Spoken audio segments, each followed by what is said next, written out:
భోజనం చేత్తోనే చేయాలని పెద్దలు చెప్తూ ఉంటారు. దీని వెనుక అనేక కారణాలు ఉన్నాయి.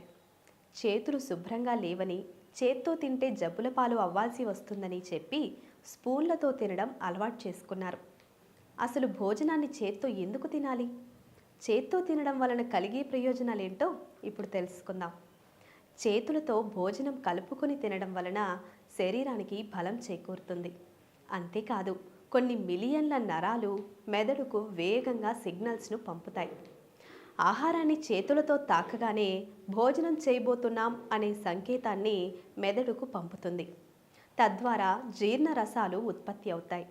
ఇదంతా సైన్స్కు సంబంధించిన అంశాలు అయితే ఆధ్యాత్మిక అంశాలు కూడా ఉన్నాయి.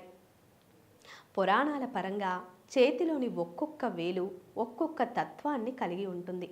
బొటన వేలు అగ్నితత్వానికి ప్రతీక అయితే చూపుడు వేలు వాయుతత్వానికి ప్రతీక.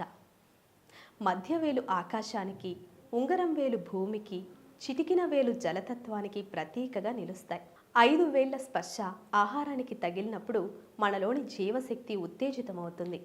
తీసుకున్న ఆహారం నుంచి అవసరమైన శక్తిని గ్రహించేలా మార్పు చెందుతుంది.